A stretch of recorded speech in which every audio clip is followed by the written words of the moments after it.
Buongiorno e bentornati al podcast di Sardegna Gold dedicato all'approfondimento della vita politica cittadina e regionale. Oggi abbiamo il piacere di ospitare un gradito ritorno, l'ingegnere Giampaolo Marchi, col quale discuteremo della situazione di Cagliari in compagnia del direttore di Sardegna Gold, Gabriele Frongia. Grazie a voi. Grazie di essere tornato. Sappiamo che sei super impegnato, anche in procinto di partire, e quindi hai sottratto il tempo prezioso per venire a trovarci. È un appuntamento al quale tenevamo molto. Ci siamo incontrati la precedente volta all'inizio dell'estate, quando anche la stessa Giunta Zedda stava iniziando il suo percorso, e abbiamo chiesto a te, in quanto urbanista, in quanto ex assessore del Comune di Cagliari, un'opinione sulla condizione della città di Cagliari. A distanza di 6 mesi è possibile modificare quell'opinione? Quali sono gli spunti che secondo te sono emersi, se ne sono emersi, ecco, perché 6 mesi possono essere molto poco, specie quando si parla di urbanistica. Ma intanto la posizione della città rispetto a 6 mesi fa non è cambiata per nulla.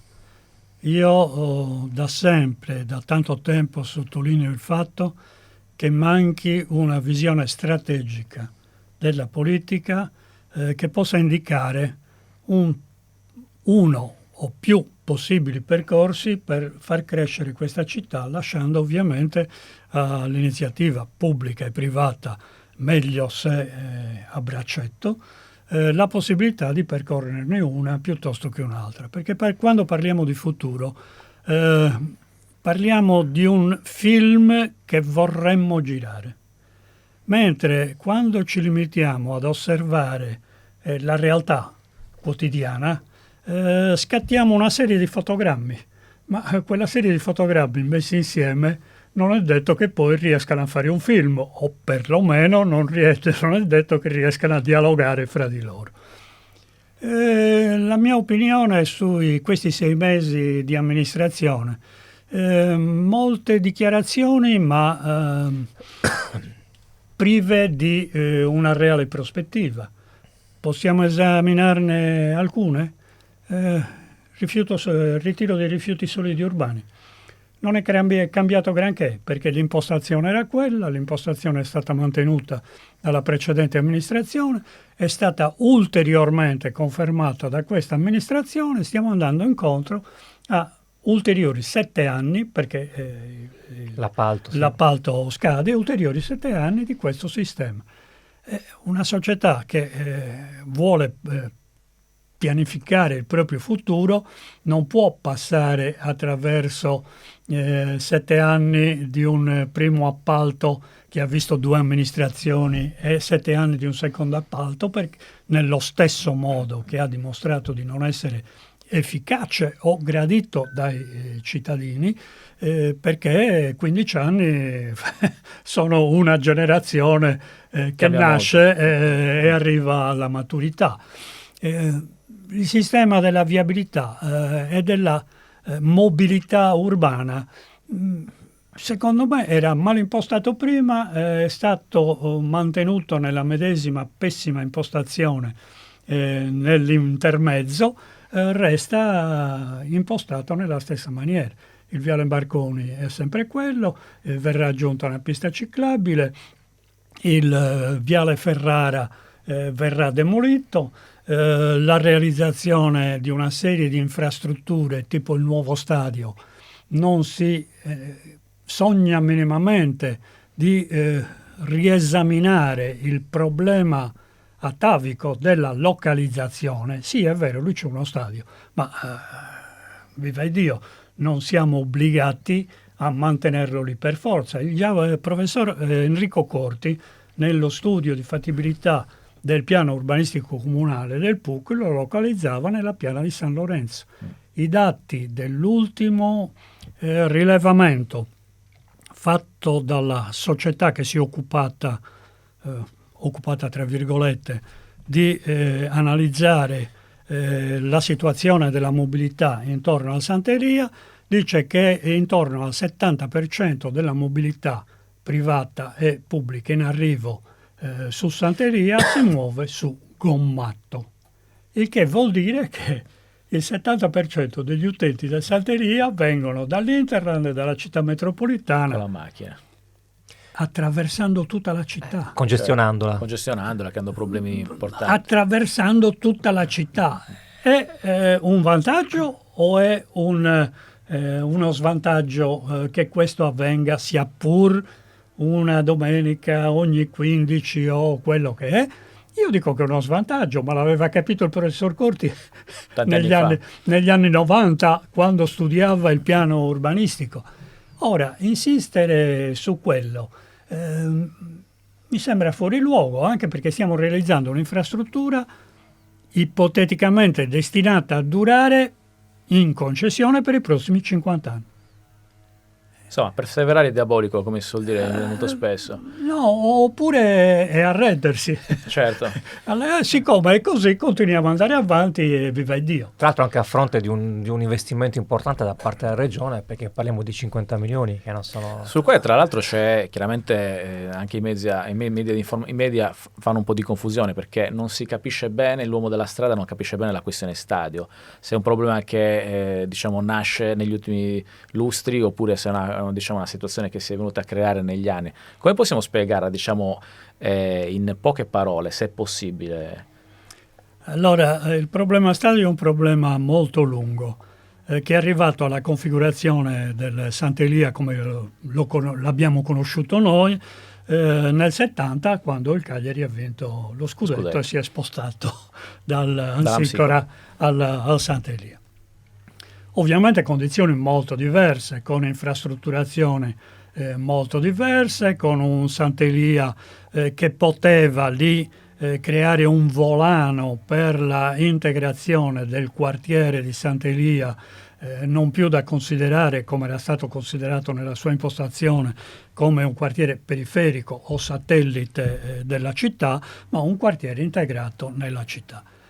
È evidente che quella localizzazione venne scelta in ragione delle condizioni di allora, fermo restando che tutti gli studi successivi, portati avanti anche dal professor Corti, iniziarono a dire che uno stadio di questo genere qui dovesse andare verso l'Interland, in modo che fosse raggiungibile tranquillamente da sia dalla città sia dall'Interland, senza creare problemi a nessuno. Certo, che farlo proprio poi di fronte al mare, insomma, non è stata proprio un'idea geniale, ecco, si può dire. Insomma. Ecco, quella è un altro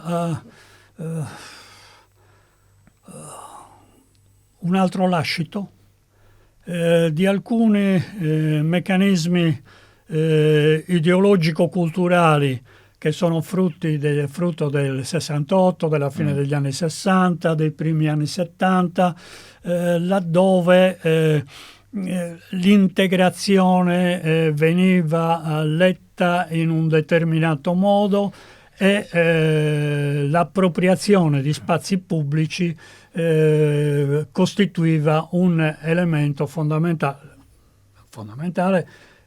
tale da giocarsi il futuro, non prossimo ma anche remoto, dell'espansione della città di Cagliari. Cagliari è chiusa a monte dalla cintura metropolitana. La 554 è una specie di confine artificiale, diciamo, di cintura. Che non può essere superata, non viene superata. Cagliari lì muore. L'unica possibilità che aveva era quella di andare verso il mare. Un paese intelligente utilizzerebbe quelle aree come un attu importante da giocarsi non nel breve medio periodo ma nel medio lungo periodo. Montecarlo ha cominciato a colmare area a mare perché non ci sta più, alle montagne dietro e non riesce ad andare dall'altra parte. Noi invece siamo riusciti a riconfermare la localizzazione del Sant'Elia lì, pensare di integrare il quartiere di Sant'Elia demolendo il viale Ferrara, che era una parte importante della viabilità di collegamento basso della città est-ovest, ma se demoliamo il viale Ferrara lì e lo trasformiamo in una viabilità urbana, modello Via Dante, con uffici, negozi, ulteriori abitazioni, perché lì non c'è solo il Sant'Elia. Sono previste anche un albergo, ristorante, uffici pubblici anche, abitazioni e così via. Se trasformiamo quello in una strada urbana modello Via Dante, stiamo semplicemente duplicando il problema dell'attraversamento della Via Roma. E all'attraversamento della Via Roma ne stiamo aggiungendo uno più in basso a Sant'Elia.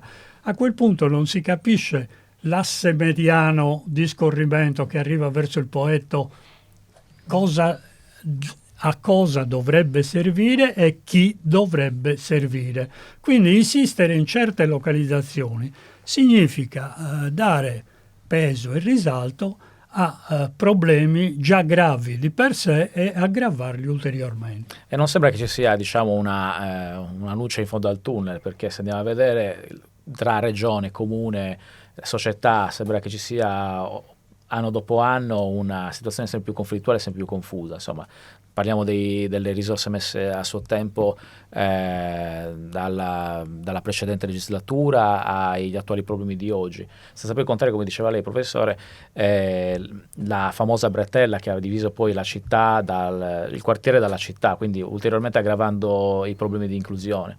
Quindi...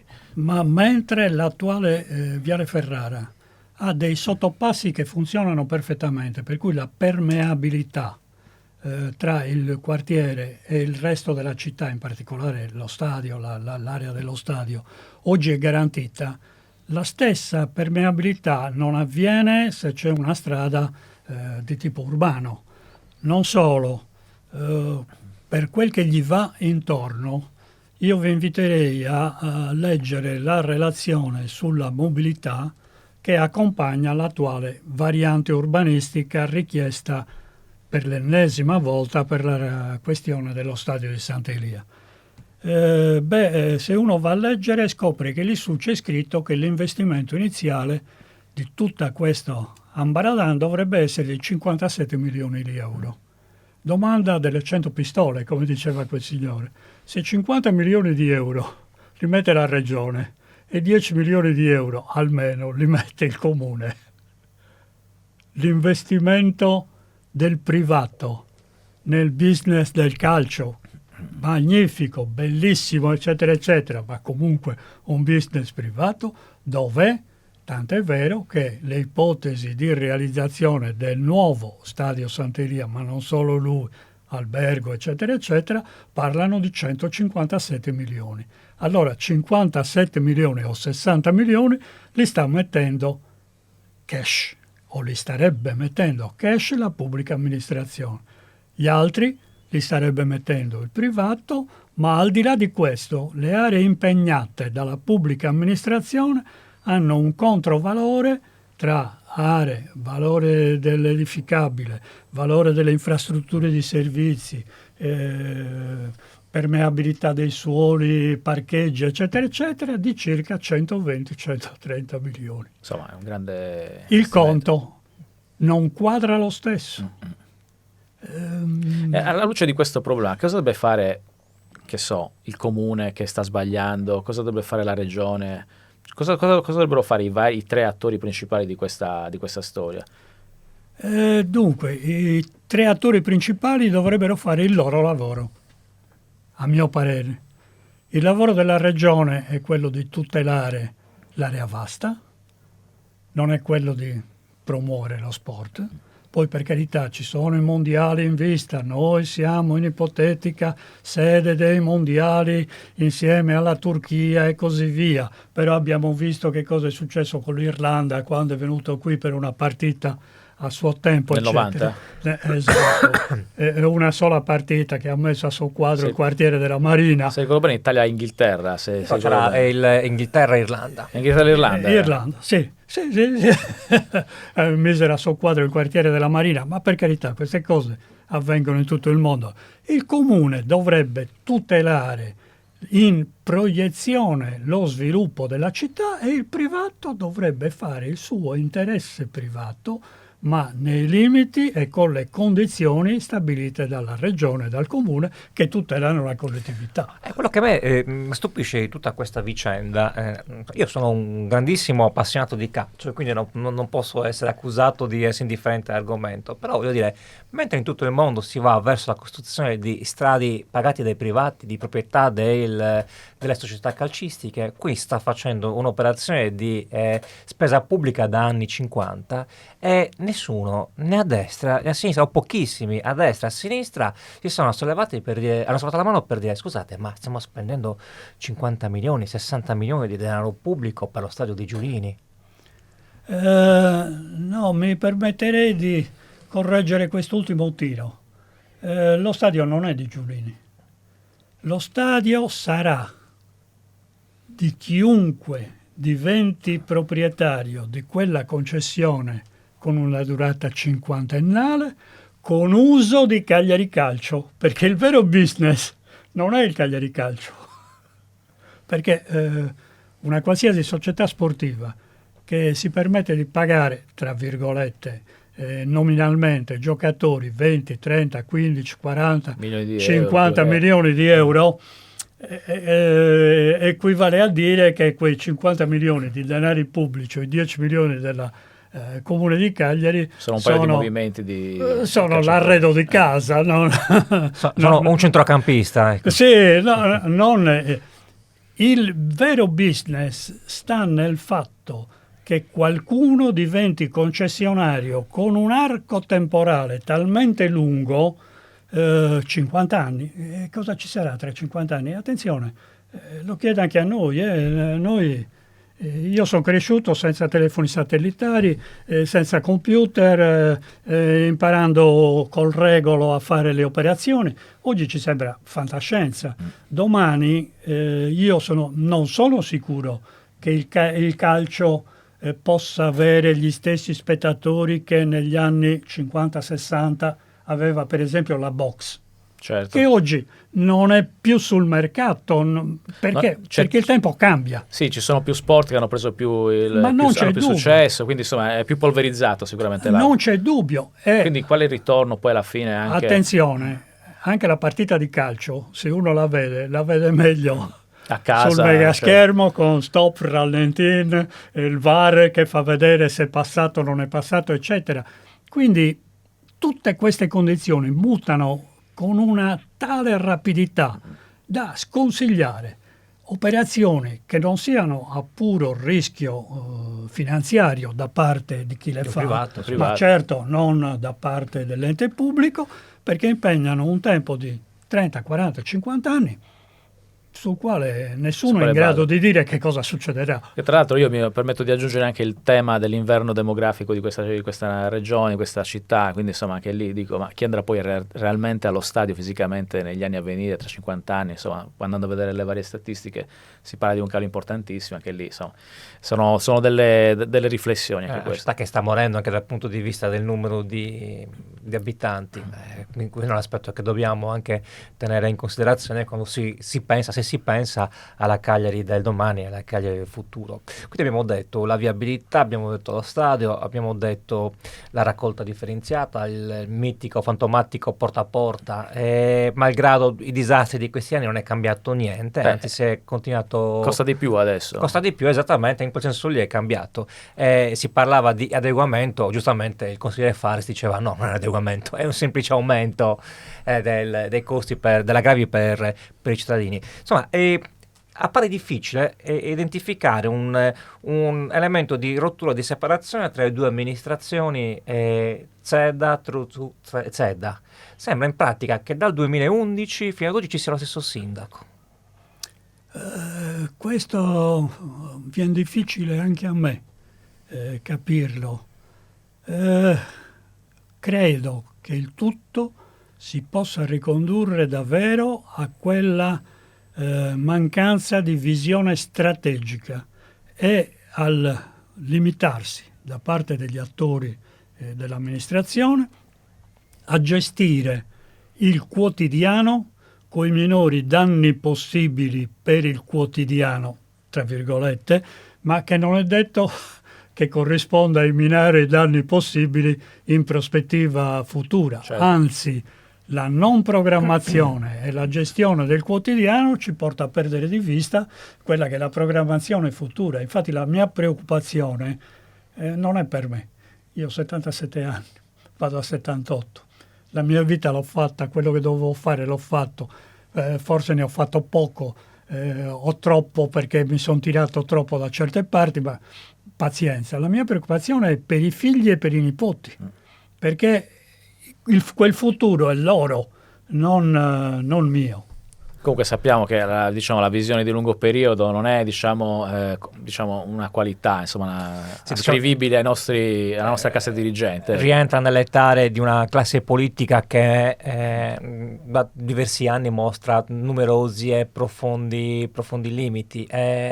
Io credo che l'ultima stagione che abbiamo avuto di effettivamente una politica basata su una visione, condivisibile o meno, ma su una visione, è stata proprio col sindaco Floris. Poi successivamente il comune e la città ha vissuto di rendita senza implementare niente di quello che era stato fatto fino ad ora, e oggi ne vediamo le conseguenze, ma le vediamo materialmente. Penso al Parco della Musica, che era una bellissima premessa che poi non è stata mantenuta. Penso ad esempio alla MEM, un centro bellissimo, però è transennato, pieno di crepe, dal senso del decrepito, del non conservato, del non sviluppato. Ecco. E come esempi come questi se ne possono fare tanti. E in tutto questo ciò che mi stupisce è la volontà di perseverare lungo strade che alla prova dei fatti si rivelano non soltanto non virtuose, ma soprattutto profondamente sgradite ai cittadini. Faccio una breve digressione su un tema del quale lei si è occupato in maniera molto puntuale: la questione della mobilità sostenibile. Con la prima amministrazione ZEDA, meglio col ZEDA bis, vengono realizzate tutta una serie di piste ciclabili. La cittadinanza respinge questo approccio alla mobilità sostenibile. Nessuno ama stare in mezzo al traffico o avere lo smog, o avere le macchine ovunque, ma non era quel tipo di soluzione che veniva richiesta. Questa sorta di rifiuto di quell'approccio lì porta poi all'elezione di Paolo Truzzu, del centrodestra, che al contrario si faceva portatore di una mobilità sostenibile più attenta alle sensibilità dei cittadini, e invece punto a capo abbiamo ripreso a sprombattuto con le piste ciclabili.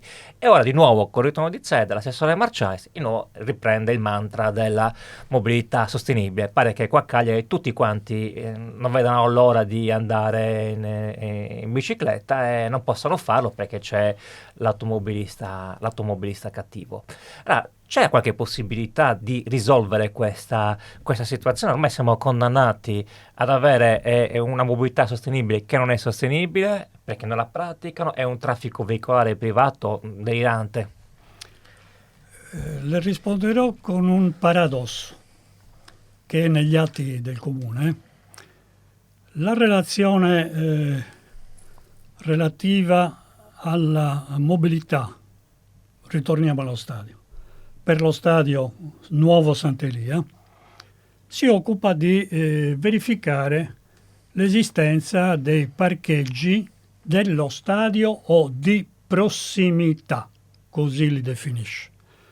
Tra i parcheggi di prossimità dello stadio vengono conteggiati i parcheggi del Poetto, i parcheggi di Marina Piccola, i parcheggi della Playa, di Viale La Playa, i parcheggi del nuovo trasformando hotel dell'ex Scala di Ferro, che è stata la prefettura, poi adesso verrà trasformato in un hotel, attenzione, una struttura privata, non prossimità per modo di dire, e tutta una serie di altre amenità di questo genere, compresi i parcheggi del parcheggio Cuore.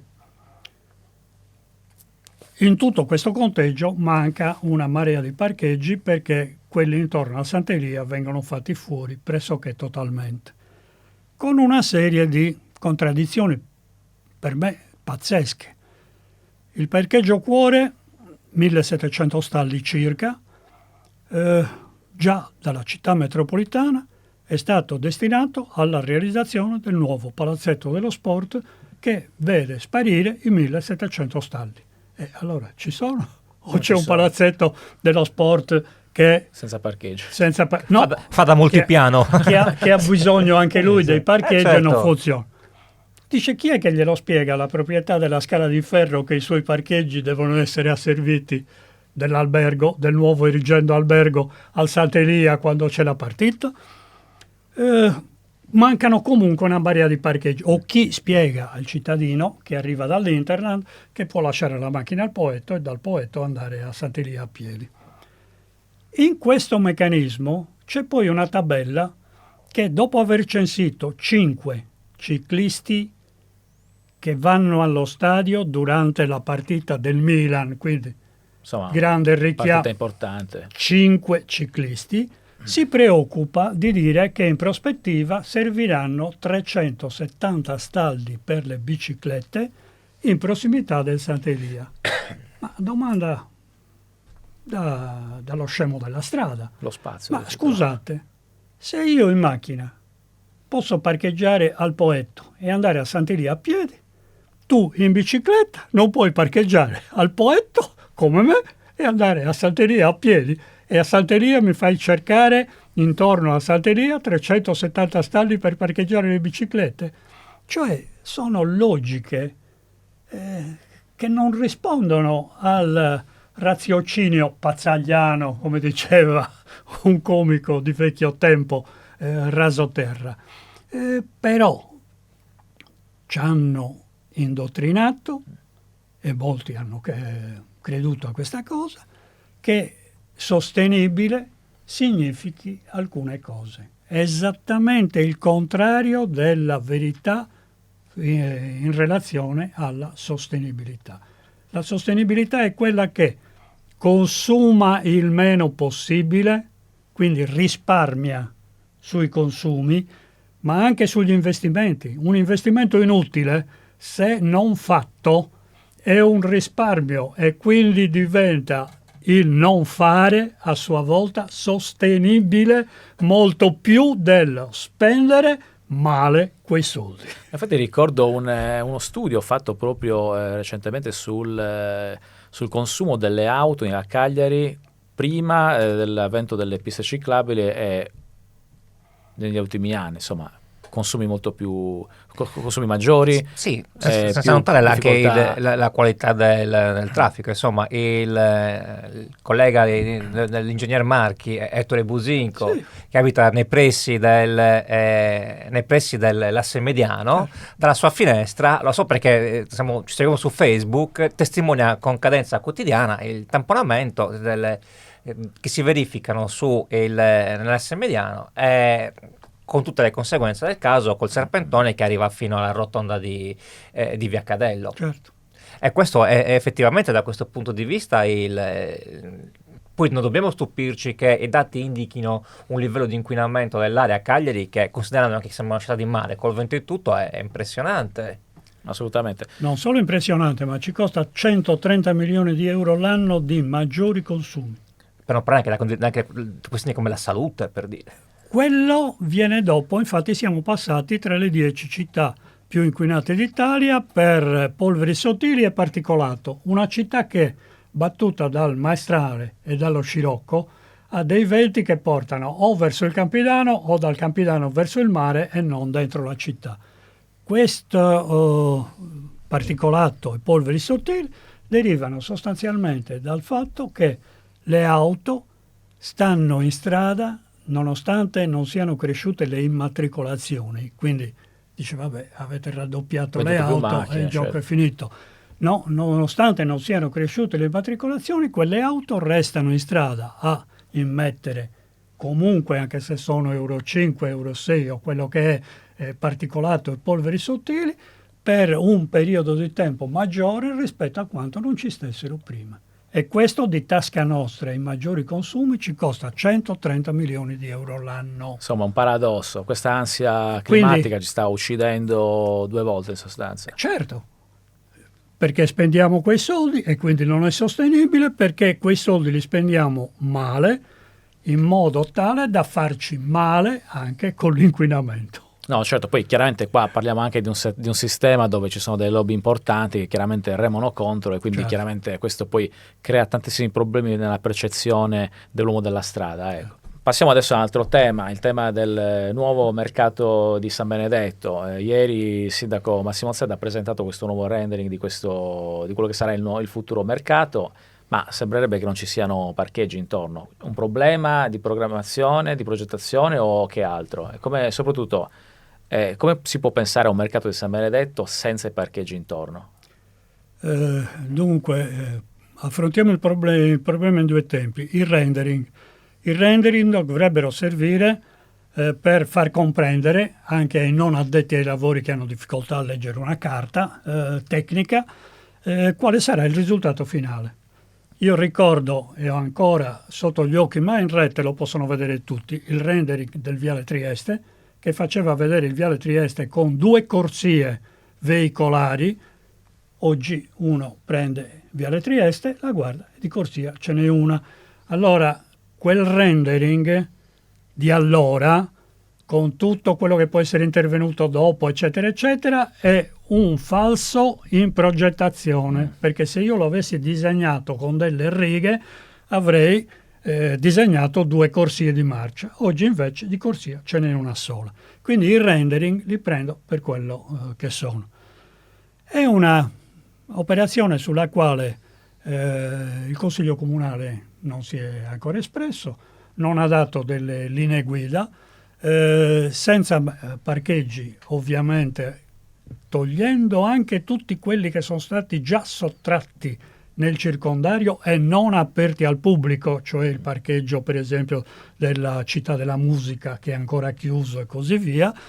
Non funziona per una serie di categorie di utenti che hanno necessità di andare in auto, non si va a fare la spesa in un mercato particolare col mezzo pubblico, a quel punto la si fa sotto casa, nel negozietto, o dove lo si fa. Comunque sicuramente non si fa più al mercato, quindi insomma anche lì una perdita per... Certo, ma anche lì c'è un volano che si autoalimenta tra mercato, servizi e infrastrutture commerciali del circondario, per cui se entra in crisi l'uno, quella crisi si ripercuote sul resto. La possibilità di realizzare dei parcheggi lì indubbiamente ci sono tutte le aree dell'ex mobilificio Marino Cao che, essendo in trasformazione futura, possono dare alloggio nel sottopiano anche a dei mercati, dei parcheggi che pertinenzialmente ovviamente non sono del mercato, ma possono essere utilizzati per il mercato. Il problema che io critico dal mio punto di vista tecnico è che la domanda deve essere la domanda espressa dal mercato e non una domanda indotta dalla pubblica amministrazione, che non ha il compito, come molti dicono, di educare i cittadini. I cittadini sono educati dalla famiglia, dalla scuola e rispondono alle norme generali dell'ordinamento giuridico. Tra l'altro un assessore dell'attuale giunta proprio questo ha scritto, rivendicava il ruolo di la funzione educativa della politica, presumo che vedesse se stesso nel ruolo di educatore fondamentalmente, considerando anche l'estrazione politica, se mi passa la battuta. Io la critico per il semplice motivo che se dovessimo rifarci veramente agli esempi poco illuminati che assai spesso la politica ci ha offerto, direi di sì. In termini di educazione, di tutto potremmo parlare tranne che di questo. Quindi, io citerei dalla mattina alla sera emendamenti puntuali in Consiglio regionale. Lasciamoli alle dittature la funzione educativa della politica. Esattamente. E quindi dicevo, non ha questa funzione, per cui se la mano privata interviene a sostegno della mano pubblica nella realizzazione di alcune infrastrutture, nel concorso, nell'agevolare alcuni processi di trasformazione, ben venga. Non sono soddisfatto se questo invece è indotto dalla pubblica amministrazione. Un esempio per tutti, quello dell'anfiteatro. La chiusura dell'anfiteatro romano ha generato come domanda indotta la apertura di nuovi spazi per grandi eventi che immediatamente il privato, che giustamente è lì per fare il suo lavoro, certo. ha colto al balzo, realizzando ad esempio il Forte Arena, mentre noi non siamo riusciti a realizzare l'Arena Grandi Eventi. Io ricordo, insomma, di sediana memoria l'Arena Sant'Elia. Detta anche l'Arena Puggioni, dal nome dell'assessore dell'epoca. Sì, dove alla fine, quanto sarà durata? Una stagione? Anche troppo, nel senso che era veramente una decina di concerti. Da saga di paese, che aveva l'aspirazione di diventare una grande area di spettacoli sul mare. In realtà noi non siamo Sydney. È stato un fallimento, però è stato poco stigmatizzato da parte della collettività a livello locale. C'è sempre questa sorta di, come dire, mancanza di spirito critico, ecco. Molto spesso se il centrodestra fa qualcosa di sbagliato andiamo tutti addosso, molto spesso se è il centrosinistra che fa questo tipo di attività, no, allora va tutto bene, insomma, sono ragazzi, come suol dire. Sì, è quello effettivamente un problema critico. È un problema di mancanza di spirito, di senso civico. Il senso civico e il pensiero critico naturalmente andare in primo luogo contro quelli della tua stessa parte politica, non quelli che stanno dall'altra parte quando pensi che sbaglia. E probabilmente questo è uno dei problemi che ci portiamo dietro, specie in un ambito come quello dell'amministrazione di una città che si presta poco a discorsi di destra e di sinistra. Fondamentalmente è la mancanza di spirito critico che manca. È la qualità dell'amministrazione che fa la differenza. Assolutamente. Passiamo invece a un altro tema che è molto interessante, insomma, parliamo di casi che avvengono quasi con cadenza quotidiana. Recentemente una ragazzina è stata uccisa, insomma, vittima di un incidente in Viale Colombo, e questo, diciamo, pone per l'ennesima volta, questo caso, l'ennesimo problema legato proprio agli attraversamenti pedonali in questa città, insomma la sicurezza stradale. Cosa si sta sbagliando da questo punto di vista? Bisogna ogni volta aspettare che ci sia, diciamo, la vittima, il morto, prima di pensare a come migliorare la nostra, diciamo, sicurezza? Questo è un tema difficilissimo. Ovviamente quando succedono incidenti di questo genere è una tragedia per tutti, per chi resta coinvolto, ma anche per chi lo ha provocato, lo ha generato, eccetera. Vorrei ricordare soltanto una cosa: in tutti gli attraversamenti pedonali della città di Barcellona, per dirne una, che avvengono pressoché esclusivamente in corrispondenza degli incroci e dei semafori, per terra c'è scritto: stai attento, un morto su 3 di incidente stradale è un pedone e muore attraversando la strada. Cosa voglio dire? Voglio dire che questa è una città dove la prima cosa che bisognerebbe rivisitare sono proprio la localizzazione degli attraversamenti stradali, la loro visibilità, la loro illuminazione, gli eventuali semafori a richiesta. Faccio un esempio banale. Con l'attuale sistema frenante delle macchine moderne, una macchina a 50 all'ora impiega all'incirca la metà del tempo, in termini di spazio di frenata, imputabile alla reazione del guidatore. Il tempo di reazione si mangia quasi la metà dello spazio di frenata. L'altra metà invece è dovuta al sistema frenante. Allora, se io rendo difficile per localizzazione dell'attraversamento pedonale la visibilità di questo, prendiamo una strada a 4 corsie, Viale Diaz, dove ci sono gli alberi, dove ci sono le siepi in mezzo, eccetera. Se io non sono in grado di vedere il pedone che parte dal marciapiede dell'altra corsia e lo vedo invece soltanto quando sbuca sulle mie 2 corsie, mi sono bruciato in termini di spazio di frenata la metà del tempo di reazione che mi avrebbe consentito invece di fermare la macchina. Non so se sono stato chiaro. Beh, infatti gli ultimi incidenti mortali sono stati proprio in Viale Colombo e in Via Peretti, se ricordo bene. Sì, ma sto dicendo, questo è un problema tecnico io localizzo i parcheggi intanto facendo tabula rasa degli impedimenti o degli ostacoli visuali, ma non quei 3 metri prima o 5 metri prima, perché a quel punto il pedone è già in mezzo alla strada. Devo dare spazio nelle strade a 50 km orari, un po' meno in quelle a 30 km orari, in modo che l'automobilista possa vedere dall'altra parte e da questa parte, perché in genere uno guarda a sinistra, poi a destra e poi a sinistra, devo dargli il tempo di fare questa operazione. Secondo, devo smetterla di realizzare attraversamenti pedonali dove non servono. Ne cito uno perché per carità non è mai successo niente, ma c'è da aspettarselo da un giorno all'altro. Viale Merello, in discesa. Ci sono 2 attraversamenti pedonali consecutivi a distanza di 10 metri l'uno dall'altro. Sta parlando all'altezza della facoltà di ingegneria? No, più sotto. Uno porta all'ingresso del corto dei Cappuccini e l'altro 10 metri più giù porta all'ingresso della Croce Rossa. Ah, ok, sì, ci siamo. Proprio alla metà, insomma. Sì, no, ma io personalmente passo spesso in quella via, è sempre un atto di fede passare. È un atto di fede. Sì. Un altro, Viale Regina, la rotonda a salire, il primo attraversamento dopo 20 metri al buio, con gli alberi eccetera, il secondo, il terzo vicino a via San Giovanni, il quarto per immettere nella gradinata che porta ai percorsi sotto le mura, il quinto un po' più avanti, poco prima.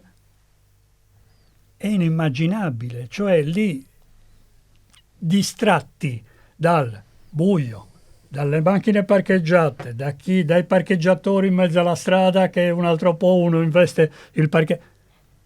Queste cose andrebbero viste e studiate prima di qualsiasi altra cosa. Poi in certi punti serve benissimo, il semaforo a richiesta, uno arriva dove ovviamente non ci sono attraversamenti, realizza quello e il gioco è finito. Certo, ci vuole attenzione da parte degli automobilisti, ma anche da parte dei pedoni, perché troppo spesso i pedoni pensano che una striscia pedonale sia una benedizione divina che gli garantisce la sopravvivenza. Questo, se uno gira col cellulare in mano, girato dall'altra parte e si catapulta in mezzo alla strada, è una scommessa, ma non è detto che sempre vada a buon fine. Assolutamente. Ci vuole attenzione da parte di tutti. Certo, assolutamente.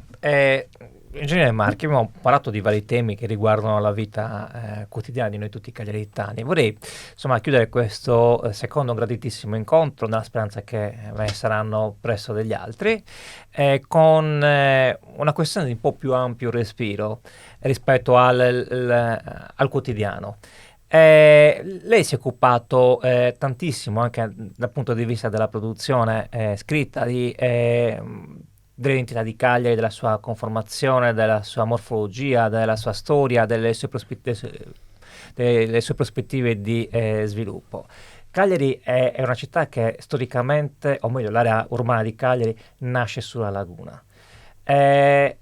Però questo legame embrionale si è reciso.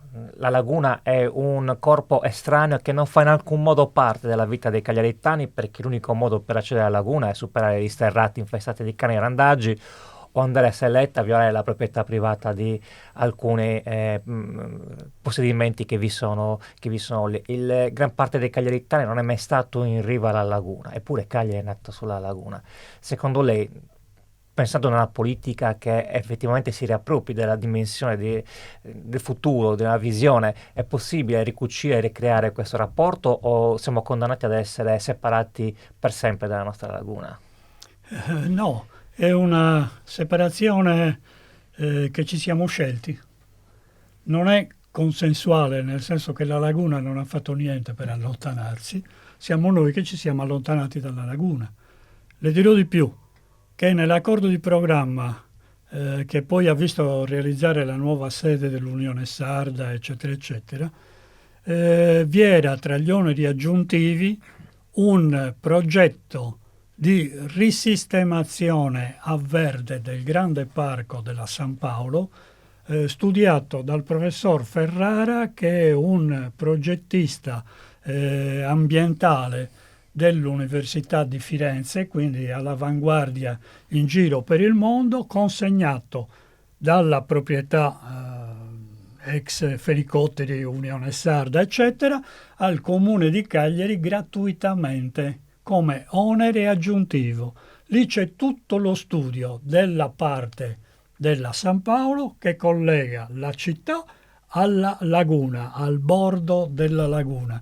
Preso, dimenticato, messo nel cassetto, surclassato da altri pseudo studi che nulla avevano in comune col collegamento poi della parte della Viale Santa Vendrace con la parte alta di Tuvigedo Tuvumannu, che anche lì prevedeva dei collegamenti organici in modo da realizzare una continuità tra il parco archeologico di Tuvigedo Tuvumannu e il parco sulla laguna, con adesso appena ristrutturato chiesa di San Pietro e così via. È una città che ha il verde in casa, ha la più elevata dotazione di verde tra le città italiane, perché basta averlo, ma basta utilizzarlo. Non si vince mai a livello europeo nessun riconoscimento. Questa è una cosa... Nessun riconoscimento. Ci sarà un motivo, insomma. L'abbiamo ettari di verde fruibile assolutamente da tutti, e invece è abbandonato da tutte le amministrazioni. Già. E purtroppo questo è un problema che prima o poi qualcuno dovrà affrontare. Assolutamente. Grazie ancora ingegnere Marchi per essere stato qui con noi stasera. Ripeto, saremo lieti di riaverla quando lei vorrà tornare a trovarci per continuare questa analisi in corso dei lavori di Cagliari, dell'andamento amministrativo di questa ormai non più nuova giunta Zedda. Grazie a Gabriele Frungio, direttore di Sardegna Gol. Grazie Michele. Ha partecipato a questa conversazione, e a Roberto Dessi in regia. Grazie a voi. Arrivederci.